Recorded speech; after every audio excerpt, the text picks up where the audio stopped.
Hello friends, welcome to SP education. देखिए friends, आज की इस वीडियो में हम डिस्कस करने वाले हैं RPSC grade 1 Sanskrit education department में इंग्लिश के पेपर में आए हुए पोइट्री के 24 क्वेश्चंस के बारे में। तो स्टार्ट करते हैं। देखिए, हमारे सिलेबस में 8 पोइट्रीज़ हैं, तो उनमें से हर पोइट्री से 3 क्वेश्चन आने का रेशो रहता है। 3 क्वेश्चन, कभी 2-3 पूछे जाते हैं। ठीक है, किसी में कम किसी में ज़्यादा पूछ लिए जाते हैं। मिनिमम 3, ठीक है, कभी 2 पूछ लिए जाते हैं। तो first question is, when was Milton's on his blindness first published. तो देखिए, इसका आंसर होगा 1673, ऑप्शन नंबर ए। इसके बारे में हम थोड़ा सा बता देती हूँ। ये पोएम लिखी गई थी 1652 में, लेकिन इसको पब्लिश किया गया था 1673 में एज सोनेट नंबर 16। तो ये चीज़ आपको नेक्स्ट टाइम के लिए याद रखनी है। और इसमें एक एडिशनल चीज़ में मैं बता देती हूँ कि आज तक आरपीएससी में ऐसे क्वेश्चंस रिगार्डिंग पोएट, ठीक है, या फिर regarding publication year of the poetry पूछे नहीं गए हैं। तो इस बार अगर आरपीएससी ने पूछे तो जो स्टूडेंट्स नेक्स्ट टाइम के लिए प्रिपेयर कर रहे हैं, तो वो इस चीज़ को बिल्कुल माइंड में प्रिपेयर करके रखें अपने कि नेक्स्ट टाइम क्वेश्चंस पूछे जा सकते हैं। The next question is, what does the word yoke means, sorry यहाँ पे नहीं लिखा हुआ, in the line bear his mild yoke in Milton's on his blindness. तो देखिए, यहाँ पे योग का मीनिंग पूछ रहा है, तो मैं बता दूं पहले। योग जो वर्ड है वो, इसका सिंपली मीनिंग होता है बर्डन या वर्कलोड, ठीक है। और जो योग वर्ड है वो यूज़ होता है फॉर अ वुडन फ्रेम, ठीक है। जो वुडन फ्रेम होता है और जो प्लो के लिए, जो खेत जोतने के लिए जो एनिमल्स होते थे, ठीक है, उन जो वुडन फ्रेम उन पे डाला जाता था उसके लिए यूज़ होता है। तो यहाँ पे the best option for these इस ए, अ बर्डन विच ऑप्रेसेस और रिस्ट्रेन अ पर्सन, ठीक है। तो यहाँ पे ए हो जाएगा। बी में लिखा हुआ है गारमेंट और पीस ऑफ ज्वेलरी, ये भी नहीं होगा। माइल्ड ड्रिंक, ये भी नहीं होगा। ट्रीटमेंट भी नहीं होगा। तो A option will be correct. आपको चारों ऑप्शंस पढ़ने हैं, नॉट सिंगल वन, ठीक है। The next third question is, fill in the blank with correct option. Milton's poem on his blindness is A और N। कौन सा फॉर्म है पोइट्री का? तो एलिजी है, सोनेट है, बैलेड है या एपिक है? देखिए, ये सोनेट है, इसका बी ऑप्शन राइट हो जाएगा। ये पेट्रार्कन सोनेट है, ठीक है, जिसमें ऑक्टेव और सिस्टेट पार्ट होता है, ठीक है। Next one is, the speaker in Go and Catch a Falling Star asks listener to perform a series of। ये बहुत सिंपल क्वेश्चन है, बी हो जाएगा इसका। इम्पॉसिबल टास्क, जो फर्स्ट स्ट्रेंजा है उसमें 7 इम्पॉसिबल टास्क की सीरीज़ डन हमें प्रोवाइड करवाता है, तो बी इसका राइट हो जाएगा। फिफ्थ क्वेश्चन है, the tone of the speaker in go and catch a falling star is. तो इसमें देखिए, सिनिकल राइट है, सैड नहीं है, मिस्टीरियस भी नहीं है, इमोशनल भी नहीं है, तो ए राइट हो जाएगा इसका। The next question, the poet in the go and catch a falling star decides at the end of the poem. And poetry के एंड में जो डन जो पोइट है वो क्या डिसाइड करता है?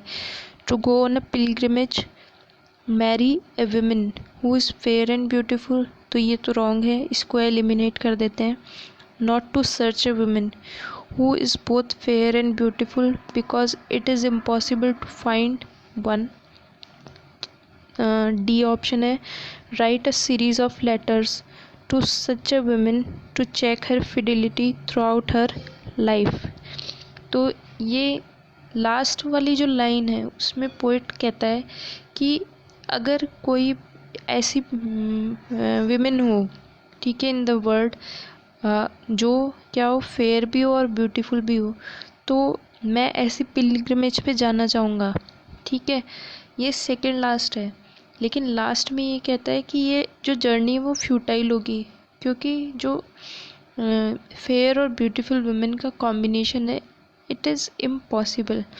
ठीक है, तो इसके अकॉर्डिंग इसका ऑप्शन राइट हो जाएगा सी। नेक्स्ट पे चलते हैं। William Wordsworth died in the year.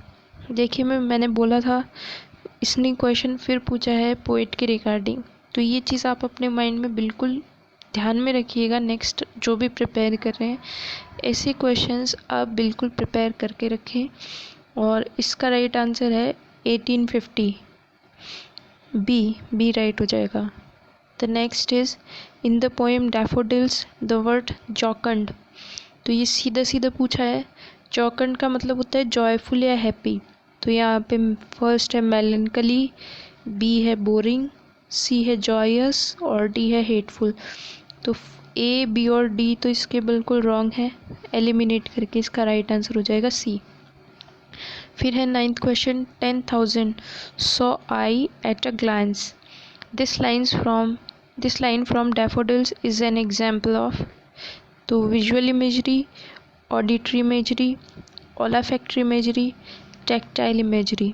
देखिए विजुअल यानी जो आंखों से देखी गई हो, ऑडिटरी यानी जिसको सुना गया हो, ओलाफैक्टरी ये वर्ड आपने पहले भी सुना होगा, और जिसने बहुत अच्छे से रीड किया उसको याद भी होगा कि ये वर्ड चिमनी स्वीपर्स में आया था। जब चिमनी स्वीपर्स जो है वो सलूब जो है उसकी स्मेल लेते हैं, तो ये ओलाफैक्ट्रियर्स स्मेल काइंड ऑफ वर्ड आया था, तो ये उसके लिए है। और जो टैक्टाइल इमेजरी है वो टच के लिए, सेंशुअसनेस के लिए यूज़ होती है, तो इसका बेस्ट ऑप्शन होगा A. Visual imagery will be right answer for this, A. One true like the in this line from Odd to West Wind, the word one refers to the। तो one किसके लिए आया है? 1 2 मैं भी था, like the means you, मैं भी तुम्हारी तरह था। तो the poetry is addressing here to the west wind, तो इसका आंसर हो जाएगा बी। ठीक है, नेक्स्ट है Shelley's poem ode to west wind was written in the year. कौन से ईयर में लिखी गई थी? तो इसका आंसर हो जाएगा ए, 1819 इन फ्लोरेंस। ये फ्लोरेंस में लिखी गई थी ये पोएम। नेक्स्ट है 12th, who would blow the clarion over the dreaming earth in ode to west wind. तो ये वेरी फर्स्ट स्टेंजा कैंटो से लिया गया है, उसमें कैंटोज में डिवाइड किया है पोएम को। तो इसमें देखो डेड लीव्स जो हैं वो क्लैरियन नहीं ब्लो करेंगे, सीड टाइम वो भी नहीं करेंगे। तो सी एंड डी में से कौन सा बच रहा है? तो सी एंड डी में ये जो है सी ऑप्शन, ये वेस्ट विंड को एड्रेस करने के लिए यूज़ हुआ है, तो ये इसमें इसका ऑप्शन गलत हो जाएगा। और the last one will be correct, is your sister of the spring. तो ये बिल्कुल करेक्ट आंसर है। नेक्स्ट है 13, in the poem ode to the west ode on a Grecian urn, the poet refers to the urn as. Urn को किस तरह से बताया गया है वो पूछा है। तो हैप्पी हैप्पी बोस नहीं, हैप्पी हैप्पी बोस किसके लिए यूज़ हुआ था? जो कार्विंग्स हुई हैं अर्न पे, उसके लिए शो हुआ है। ठीक है, अनरेविश्ड प्राइड ऑफ क्वाइटनेस ये बिल्कुल राइट आंसर है। ठीक है, तो ये अनरेविश्ड प्राइड ये बिल्कुल बिगिनिंग में बताया गया है। Unravished pride, foster child of time and silence, such kind of words are used है। सी एंड डी भी देख लेते हैं। हार्ड मेलोडीज नहीं, ये जो पाइपर्स हैं जो फ्लूट प्ले करते हैं इस पोएम में उनके लिए बताया है। और मिस्टीरियस प्रिस्ट, ये इसमें प्रिस्ट की स्पेलिंग गलत है, तो मिस्टीरियस प्रिस्ट ये भी नहीं होगा, ये भी कार्विंग है उसमें, तो बी सही हो जाएगा इसका 13 का। 14 question number, odd on a Grecian earn deals with the. तो देखिए odd on a Grecian earn की थीम जो है वो सुप्रीमेसी ऑफ आर्ट को बताता है। अब इसमें सुप्रीमेसी ऑफ आर्ट जहाँ पे है उसको देखिए, सुप्रीमेसी ए ऑप्शन है of nature over ideal art, तो नेचर की सुप्रीमेसी रॉन्ग है। फिर बी है supremacy of ideal art over nature, तो यहाँ पे नेचर ह्यूमन के ऊपर बताया है, तो नेचर को नेचर ने किसको क्रिएट किया है, ह्यूमन बीइंग को। फिर नेक्स्ट भी देखते हैं, supremacy of God over man, God की बात कर रहा है, नो, ऑर्डोनिग्रेशन में गॉड की सुप्रीमेसी की बात कहीं भी नहीं की है। फिर लास्ट है supremacy of man over women, तो नहीं, ये भी रॉन्ग है, तो इसका बी ऑप्शन राइट हो जाएगा। फिर नेक्स्ट है 15, the urn has not been described by the poet as, कि अर्न को कौन सा ऐसा वर्ड है जो अर्न को डिस्क्राइब नहीं करता है यहाँ पे। तो देखिए अनरेविश्ड प्राइड, यह भी आया था। फोस्टर चाइल्ड ऑफ साइलेंस, ये भी राइट है। सिल्वन हिस्टोरियन, ये भी बोलता है ओ सिल्वन हिस्टोरियन, ठीक है। Bold lover, this is wrong, D is wrong. Next है what does the line gift of 900 year old name suggest, तो ये माई लास्ट टचेस पोएम की लाइन्स हैं, आपने पढ़ी है तो आपको पता होगा ऑब्वियसली।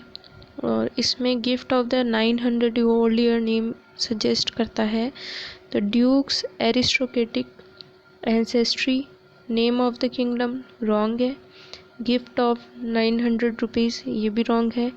और काइंड हार्टेडनेस ऑफ ड्यूक, ये तो बिल्कुल ही रॉन्ग है, तो इसका राइट आंसर ए हो जाएगा, ठीक है, एरिस्टोक्रेटिक एंसेस्ट्री। 17 है who is the person speaking in the poem My last touches, ये माई लास्ट टचेस आपको पता होगा ड्रामेटिक मोनोलॉग है, और आगे क्वेश्चन भी आया है किसका, तो स्पीकर कौन है इसका, स्पीकर बी हो जाएगा, Italian duke is the speaker here, ठीक है, पूरे पोएम में वही बोलता है। और लिसनर कौन है, जो मैसेंजर आता है वो लिसनर है यहाँ पे। The poem My last Duchess in the is written in the form of a an, कौन से फॉर्म में लिखी गई है, तो डी राइट हो जाएगा, इसका ड्रामेटिक मोनोलॉग में लिखी हुई है। Scorpion shadows in the poem night of the scorpion are, scorpion shadows किसके लिए है, the shadows reflecting the fear of the villagers, ठीक है। आगे पढ़ते हैं, the painting on the wall, paintings on the wall, mud on the wall, shadows of the village women, सिर्फ women की शेडोज थी, no. Mud on the wall, no. Paintings on the wall, ये भी एलिमिनेट कर सकते हैं, तो right answer will be A right हो जाएगा इसका। ही रिस्क्ड द रेन अगेन, तो यहाँ पे ही वर्ड किसके लिए आया, इन the line from night of the scorpion the word he is used for, तो स्कॉर्पियन के लिए आया है। रेन को दोबारा किसने रिस्क किया, मतलब रेन में दोबारा कौन गया, the scorpion after biting poet's mother, तो वो दोबारा रेन में चला गया। May the poison purify the flesh of desire and your spirit of, ये सीधे सीधे लाइन पोएम में से उठाई गई है, तो आप जब भी प्रिपरेशन करें मेक श्योर कि आपको पोएम की लाइंस पूरी याद हो, आपको पोएम के वर्ड्स पूरे याद हो। तो इसमें देखो इस लाइन में पैशन, लस्ट और एंगर जैसे वर्ड्स इस पोएम में कहीं यूज़ नहीं हुए हैं, तो इसका डी आंसर राइट है, एम्बिशन, ठीक है। ये लाइंस जो विलेजर्स हैं, ठीक है, वो जब प्रे करते हैं कि भगवान करे कि तुम्हारा जो ये जहर है उससे तुम्हारे जो डिज़ायर्स हैं वो वैनिश हो जाए, तुम्हारी स्पिरिट जो है वो एम्बिशन से फ्री हो जाए, such kind of words are used by the villagers, तो ये उनके लिए है। Next question 22, the poem titled dance of the eunuchs has been taken from which poetic collection, तो देखिए ये समर इन कैलकटा से ली हुई है, डी, ठीक है। ये कमला दास की जो पोएम्स है, मोस्टली पोएम्स उन्होंने कैलकटा में, हॉट नून इन मालाबार है, ये सारी पोएम्स और ये डांस ऑफ द यूनिक्स है, पोएम्स उन्होंने समर इन कैलकाटा से लिए, तो ये डी आ जाएगा इसका राइट। और ये 23 जो है, dance of the Unix is not accompanied by the sound of, तो ये कौन सी साउंड नहीं आती उसमें, तो सिम्बल ड्रम, ठीक है। इस पे तो वो डांस करते हैं, और एंकलेट जो है उन्होंने पाँव में पहनी हुई हैं। तो ये तीनों वर्ड्स आ रहे हैं, लेकिन फ्लूट नहीं आता है यहाँ पे, तो डी रॉन्ग हो जाएगा, डी नहीं आएगा, ठीक है। द 24 है, in dance of eunuchs decorate their hair with, उनके हेयर में क्या आता है, किससे डेकोरेट करते हैं वो, तो देखो यहाँ पे जैस्मिन राइट हो जाएगा, कोई और ऑप्शन आपको रीड करने की ज़रूरत भी नहीं है। वो सीधे सीधे लाइन लिखी हुई है, जैस्मिन इन द हेयर। तो आपको अगर पोएट्री की लाइंस पूरी तरीके से याद हैं तो आप आराम से 24 क्वेश्चंस में किसी का भी रॉन्ग नहीं होना चाहिए। आई थिंक आपके कितने राइट या रॉन्ग हुए हैं आप कमेंट सेक्शन में बता सकते हैं। अगर कुछ वीडियो में पसंद आया हो या कुछ नहीं पसंद आया हो तो आप कमेंट बॉक्स में कमेंट कर सकते हैं। Thank you for the watching video, and next video में दोबारा मिलेंगे। बाय।